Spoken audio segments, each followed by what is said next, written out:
वक्रतुंडे महाकाय सूर्यकोटि संप्रभं निर्विघ्नं करोमि देवे सर्वकार्येषु सर्वदा। गजाननं भूतगणादिसेवितं कपिति जम्बूफलचारुभक्षणम् उमासुतं शोकविनाशकारकं नमामि विघ्नेश्वरपादपङ्कजं। गुरुर्ब्रह्मा गुरुर्विष्णु गुरुर्देवो महेश्वराय गुरुर्साक्षात् परब्रह्म तस्मै श्री गुरुवे नमः। प्रथम गुरु वंदना करूं और फिर मनाऊं गणेश। सिमरू माता सरस्वती मेरे कंठ करो परवेश।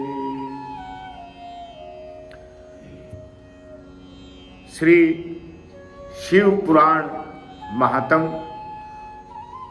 सुनने मात्र से ही शिव कृपा के पात्र बन जाते हैं और शंकर भगवान की कृपा होती है।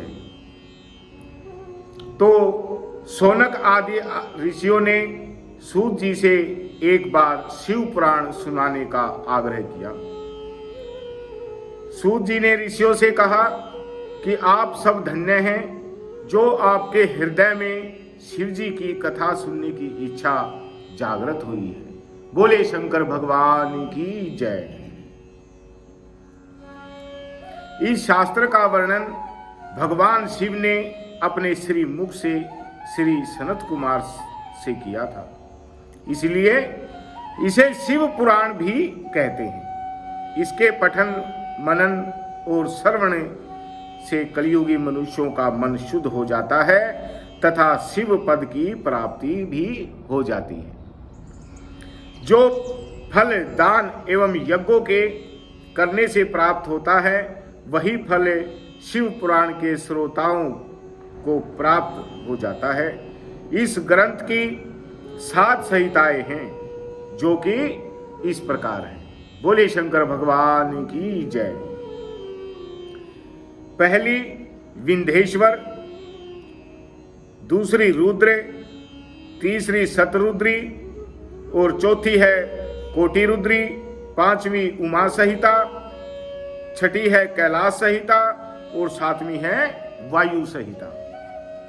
आत्मवेता मनुष्य को इस पुराण का हमेशा अध्ययन करना चाहिए। बोले शंकर भगवान की जय। पापी देवराज की मुक्ति की कथा। सूत जी बोले कि हे ऋषियों, जो व्यक्ति दुराचारी पापी विलासी एवं दुष्ट होते हैं वे भी देवराज की मुक्ति कथा के द्वारा पवित्र हो जाते हैं।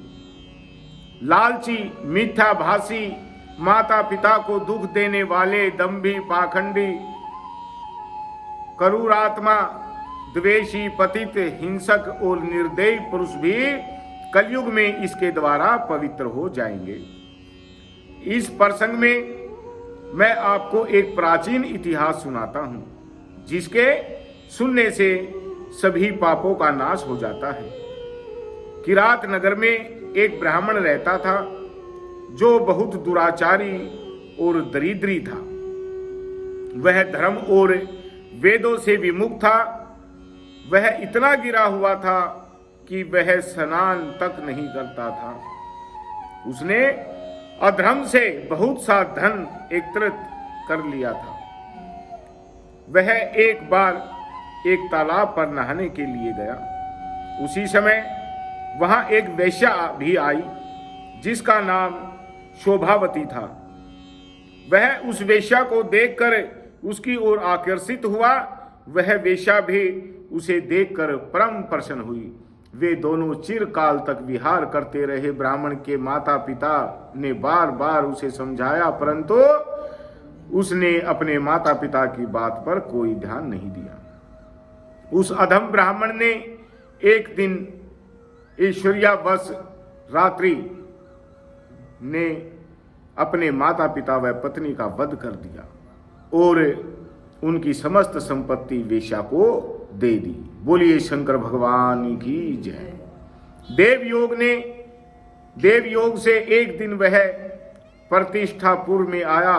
उसने वहां एक शिव मंदिर देखा जिसमें अनेक साधु महात्मा इकट्ठे थे। वह ब्राह्मण अचानक वहां बीमार हो गया। बीमारी की अवस्था में उसने एक ब्राह्मण के मुख से शिवजी की परम पवित्र कथा सुनी। देवराज नामक वह ब्राह्मण 1 मास के बाद मर गया। यमदूत उसे यमपुरी ले गए। उसी क्षण शिवलोक से शिवजी के दूत रुद्राक्ष धारण किए त्रिशूल लेकर यमलोक में पहुंच गए। उन्होंने देवराज ब्राह्मण को यमदूतों से छुड़वाकर विमान पर सवार होकर कैलाश को चल दिए। यमपुरी में कोलाहल मच गया। शोर को सुनकर यमराज स्वयं पधारे और शिवजी के 4 दूतों को देखकर उनकी पूजा की। धर्मराज अपने ज्ञान चक्षु द्वारा सब कुछ जान गए थे।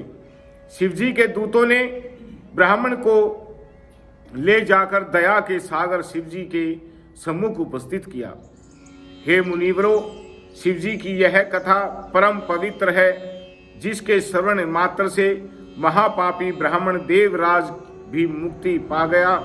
इस प्रकार शिव पुराण की कथा को विधि पूर्वक सुनने से अमर फल की प्राप्ति होती है। बोलिए शंकर भगवान की जय। चंचुला की कथा। वाशकल नाम का एक गांव था जो समुद्र तट के पास स्थित था।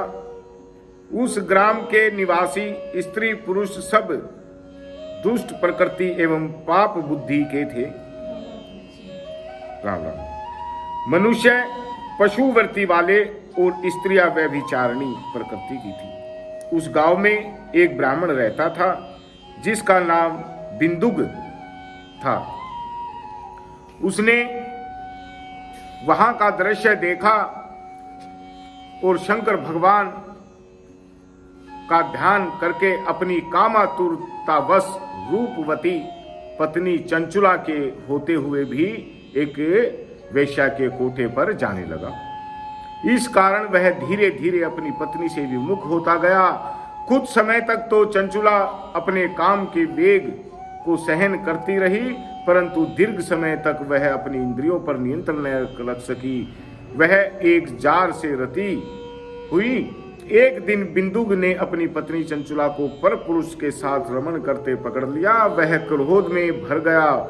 जार पुरुष तो डर कर भाग गया, परंतु बिंदुग अपनी पत्नी चंचुला की मुक्कों से पिटाई करने लगा। चंचुला अपने पति से बोली कि जब आप मुझे छोड़कर वेश्यागमन करते हो तो मुझे कितना दुख होता है। कभी आपने इसका अनुमान लगाया है? मैं अपनी काम वासना को दीर्घ काल तक किस प्रकार दबाए रख सकती हूँ। पत्नी की बात सुनकर दुर्बुद्धि बिंदुग ने कहा, प्रिय, तुम ठीक कहती हो। तुम निर्भय होकर जार पुरुषों के साथ विहार कर सकती हो, परंतु उसके बदले में उनसे धन कमाओ। उस धन से हम दोनों का बहुत भला होगा। चंचुला ने पति की आज्ञा को मान लिया और पति पत्नी दोनों कुकर्म के मार्ग पर चलने लगे। समय आने पर चंचुला के पति बिंदुक की मृत्यु हो गई। वह नरक लोक में अनेक दुख भोग कर पिशाच योनि में पैदा हुआ। अचानक इसके बाद चंचुला भ्रमण करती हुई गोकर्ण क्षेत्र में पहुंची। वहां उसने मंदिर में एक पंडित जी को शिव पुराण कथा सुनते हुए देखा। वह दत्तचित्त होकर कथा सुनने लगी।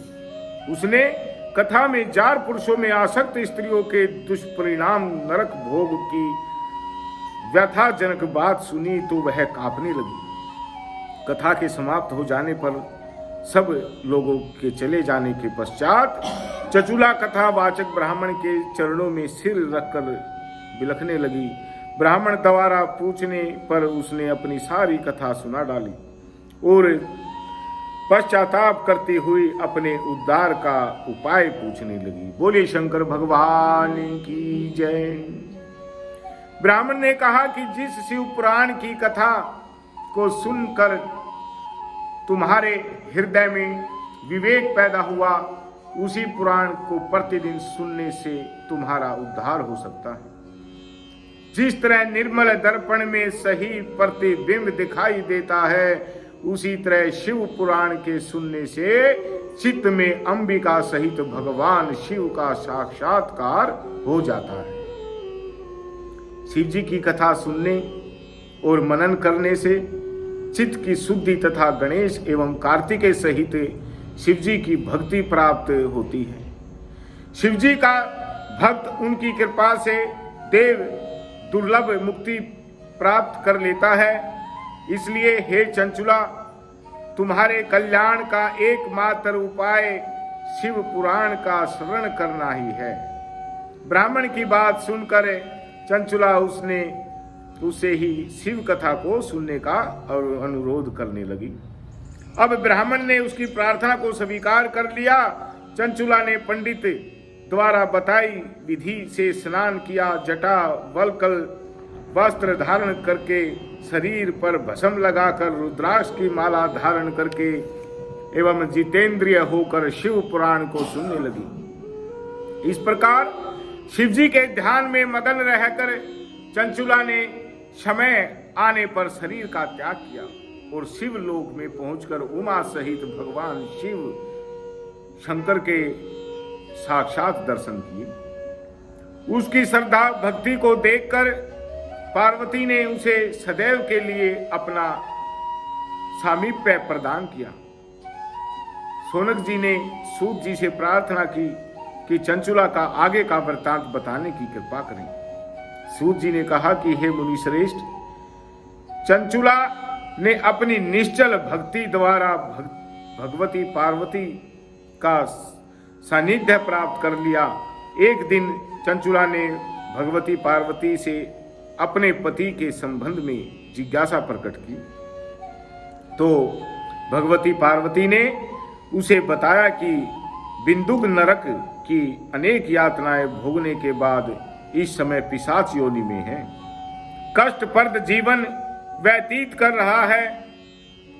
यह सुनकर चंचुला उद्विग्न हो उठी। वह भगवती मां पार्वती से अनुन्य विनय करके उनसे अपने पति के उद्धार की याचना करने लगी। इस पर भगवती पार्वती ने तुम्बरु गंधर्व को बुलाकर उसे विंध्याचल पर्वत पर जाकर वहां पिशाच योनि में पड़े बिंदुक को शिव पुराण सुनाकर इससे उसका उद्धार करने का आदेश दिया। माता पार्वती की आज्ञा को शिरोधार्य कर तुम्बरु विंध्याचल पहुंचा और बिंदुक को बलपूर्वक बिठाकर शिव पुराण सुनाने लगा। शिव कथा को सुनने के लिए वहां पर देवता भी एकत्रित हो गए और तुम्बरु से शिव कथा सुनकर बिंदुक निष्पाप होकर पिशाच योनि से मुक्त हो गया। बिंदुक अब प्रतिदिन शिव जी का गुणगान करने लगा। भगवान शंकर ने उसकी अचल भक्ति देखकर उसे अपना गण बना लिया। बोले शंकर भगवान की जय। अब शिव पुराण के पाठ की कुछ सुनने की विधि भी होती है। वो विधि क्या क्या है? सबसे पहले शिव पुराण के श्रवण हेतु ब्राह्मण से शुभ मुहूर्त निकलवाना चाहिए। बोलिए शंकर भगवान की जय। अपने बंधु बांधवों व मित्रों को शिव पुराण सुनने के लिए आमंत्रित भी करना चाहिए। शिवालय, तीर्थ या घर में ही कथा की व्यवस्था करनी चाहिए। कथा स्थल की भूमि को चित्रों से सुसज्जित करें। केला, चंदोवा आदि से एक सुंदर मंडप को बनाना चाहिए और उसके चारों ओर ध्वजा पताके लगानी चाहिए। वक्ता के लिए उपयुक्त स्थान और सुखद आसन का प्रबंध करना चाहिए। वक्ता को पूर्वाभिमुख और श्रोताओं को उत्तराभिमुख होकर बैठना चाहिए। कथावाचक के प्रति उसकी आयु, सामाजिक स्थिति और शारीरिक अवस्था के भेदभाव को छोड़कर आदर सहित भाव रखें और उसे श्रद्धा पूर्वक प्रणाम करें। पुराणज्ञ शुद्ध बुद्धि तथा शांत चित्त ब्राह्मण को अपने यजमान के हित साधन को ही अपना पवित्र कर्तव्य समझते हुए कथा के दिनों में संयम नियम का जीवन व्यतीत करना चाहिए। पंडित जी को प्रतिदिन सूर्योदय से 3:30 पहर तक कथा बाँचनी चाहिए। उसके पश्चात सभी उपस्थित सज्जनों से मिलकर भजन कीर्तन करना चाहिए। शिव पुराण के वक्ता की सहायता के लिए एक पुराणज्ञ पंडित भी होना चाहिए। कथा में आने वाले विघ्नों के निवारणार्थ विधि पूर्वक गणेश पूजन करना चाहिए। कथा वाचन पंडित को अपने जजमान के शिव पुराण में साक्षात महेश्वर की भावना कराते हुए उससे इस पवित्र ग्रंथ का पूजन कराना चाहिए और उससे यह प्रार्थना करनी चाहिए कि हे भगवान शंकर, उस पर प्रसन्न होकर उसको इस ग्रंथ के मर्म को समझने और निर्विघ्न श्रवण करने की क्षमता प्रदान करें। यजमान को कथा अवधि में ब्रह्मचार्य तथा शुद्ध आचरण का कठोरता से पालन करना चाहिए। यजमान को ऐसे 5 पंडित अलग से नियुक्त करने चाहिए जो पंचाक्षर शिव मंत्र का निरंतर जाप करते रहे। यजमान का यह भी कर्तव्य है कि ग्रंथ समाप्ति पर वक्ता तथा अन्य पंडितों के अन्न वस्त्र तथा दक्षिणा आदि से पूर्णतः संतुष्ट करे। इस प्रकार शिव पुराण का विधि पूर्वक श्रवण निसंदेह यह लौकिक सुख और पारलौकिक कल्याण को देने वाला है। बोले शंकर भगवान की जय।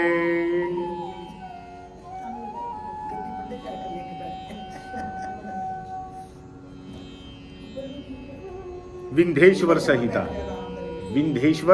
संहिता इसमें बताई ना कि अलग अलग संहिताएं हैं, 9 संहिताएं हैं। प्रथम खंड तीर्थराज में मुनियों का समागम। देखो, जब कोई शुभ कार्य और कथा का आयोजन होता है तो तभी होता है जब ऋषि मुनि का समागम होता है, जब इकट्ठे होते हैं। इसीलिए सोनादिक 88,000 ऋषि थे, इकट्ठे हुए एक जगह और उनके गुरु थे सूत जी। तो उन्होंने यह कथा सुनाई और यह शिव पुराण स्वयं शंकर भगवान के मुख से निकला हुआ है। बोले शंकर भगवान की। श्री व्यास जी बोले कि एक समय की बात है कि प्रयागराज में संगम पर सभी ऋषि मुनि एकत्रित हुए। उस समय वहां सूत जी पधारे। सभी ऋषियों मुनियों ने उठकर उनका स्वागत किया और बैठने के लिए आसन प्रदान किया। सबने हाथ जोड़कर उनसे निवेदन किया कि हे मुनिवर, कलयुग में सभी मनुष्य पाप ताप से पीड़ित होकर सत्कर्म से रहित, पर स्त्रीगामी, पर निंदक, आत्मज्ञान रहित, नास्तिक, देहाभिमानी, दूसरों की हत्या करने वाले, माता पिता से द्वेष रखने वाले और स्त्रियों के गुलाम हो जाएंगे। कलयुग में ये सारी चीजें हो जाएंगी और हो रही है। वैश्य अपने धर्म से रहित कुमार्गी हो जाएंगे और शूद्र अपने कर्म को छोड़कर तिलक लगाकर ब्राह्मणों का सा आचरण करने लगेंगे। नकली तपस्वी ब्राह्मणों के तेज हरता शालिग्राम आदि शासनों का दंभ पूर्वक पूजन करने वाले कुकर्मी, विद्यावाद विवादी, धर्म लोपक, दुष्कर्मी, धर्म के नाशक, दंभी, अभिमानी, क्रूर होंगे। स्त्रियां भी धर्म से विमुख हो जाएंगी। वे माता पिता की भक्ति से विमुख, पति से विमुख, प्रेमी के साथ रहने वाली, तमोगुण और नित्य रुग्ण रहा करेंगे। इस दुख से छुटकारा दिलाने वाला कोई सरल उपाय बताइए। मुनियों की यह बात सुनकर सूत जी भगवान शंकर का ध्यान करके बोले। श्री सूत जी बोले कि हे मुनिवरों, कलयुग के पापों को नष्ट करने वाला परमार्थदायक शिव पुराण वेदांत का सर्वस्व कहा गया है। इसके पढ़ने एवं सुनने से मुक्ति मिल जाती है। व्यास जी का कहना है कि शिव पुराण का एक या आधा श्लोक पढ़ने वाला भी पापों से मुक्त हो जाएगा। जो व्यक्ति सावधानी पूर्वक पूरा पाठ करेगा वह जीवन मुक्त हो जाएगा। इसका आचरण करने वाले को एक एक अश्वमेध यज्ञ का फल प्राप्त होगा। भगवान शिव ने इसे स्वयं उपनिषद रूपी समुद्र से मंथन करके निकाला है। इसलिए जो भी व्यक्ति इसका पान करेगा वह अजर अमर हो जाएगा। इसमें धर्म, अर्थ, मोक्ष और पाप चारों पदार्थों का विवेचन किया गया है। इसकी प्राप्ति का उपाय बताया गया है एवं शिव जी की लीलाएं और सभी ज्ञान विज्ञान का समावेश है। भगवान शिव जी ने पहले इसमें 1,00,000 श्लोक रखे थे। विंध्येश्वर संहिता, रुद्र संहिता, विनायक संहिता प्रत्येक में 10-10 हजार श्लोक हैं। उमा संहिता 8,000 श्लोक, मात्र संहिता में 8,000 श्लोक, एकादश रुद्र संहिता में 13,000 श्लोक और कैलाश संहिता में 6,000 श्लोक हैं। और शतरुद्र संहिता में 3,000, कोटि रुद्र में 9,000 और सहस्त्र कोटि रुद्र संहिता में 11,000 श्लोक हैं। मानवीय संहिता में 10,000 श्लोक और धर्म संहिता में 12,000 श्लोक रखे थे। परंतु इस कलयुग में जीवों के उद्धार के लिए भगवान शिव ने इनमें कुल 24,000 श्लोक कर दिए। अब इसमें विंध्येश्वर संहिता, रुद्र संहिता, शतरुद्र संहिता, कोटि रुद्र संहिता और श्री उमा संहिता, श्री कैलाश संहिता और वायतीय संहिता रखी है। जो इन सब संहिताओं का पाठ करता है वह जीवन से मुक्त हो जाता है। यह समस्त पुराणों में श्रेष्ठ और जीवों का कल्याणकारक है। बोले शंकर भगवान की जय। अब सूत जी बोले, पूर्व काल में जब कल्पों का नाश हो गया और बाद में पुण्य इस कल्प का उदय हुआ तो 6 कुलीन मुनियों ने सृष्टि के प्रारंभ होने पर विचार किया कि सबसे परे है या नहीं। इसका निर्णय कराने के लिए ये ब्रह्मा जी के पास गए। अब ब्रह्मा जी ने बताया कि जो सर्वप्रथम उत्पन्न हुआ है उसमें मन वाणी की कोई गति नहीं है तथा जो ब्रह्मा, इंद्र और शिव आदि महाभूतों और इंद्रियों की उत्पत्ति एवं समस्त संसार को पैदा करने वाला है वही सबसे परे है। ऐसे सर्वज्ञ जगदीश्वर महादेव ही हैं जो भक्ति के द्वारा दर्शन देते हैं। रुद्र आदि देव भी उनके दर्शनों की अभिलाषा रखते हैं। उनकी भक्ति करने से ही उनके प्रसाद की प्राप्ति होती है। जैसे बीज से अंकुर और अंकुर से बीज बनता है। ब्रह्मा जी ने कहा, आप लोग महादेव जी की प्रसन्नता हेतु एक दीर्घ यज्ञ करिए जिसमें शिव जी की कृपा से आपको संदेह और साधन का ज्ञान प्राप्त होगा। मुनियों ने पूछा कि हे भगवान, यह सांध्य और साधन क्या है? ब्रह्मा जी ने कहा कि सांध्य शिव पद है और साधन उसकी सेवा करना है। वेद विधि द्वारा उनकी आराधना करने पर उनकी प्राप्ति होती है। जो जैसा करता है वैसे ही फल प्राप्त कर लेता है। कान से सुनना, मुंह से कहना तथा मन से मनन करना भी एक महान साधन है, क्योंकि महेश्वर हमेशा सुनने, कीर्तन करने तथा मनन करने योग्य हैं। इसलिए सांध्य तक पहुंचने के लिए साधन पर जुट जाना चाहिए। गुरु के द्वारा शिव योग को प्राप्त करना चाहिए। पहले कुछ क्लेश उत्पन्न हो सकता है परंतु बाद में परमानंद की प्राप्ति होती है। बोले शंकर भगवान की जय। यानी कि भक्ति के मार्ग में कुछ क्लेश भी हो सकता है परंतु वो क्लेश गुजर जाता है और शिव पद की प्राप्ति पाने के लिए फिर परमानंद की अनुभूति होती है।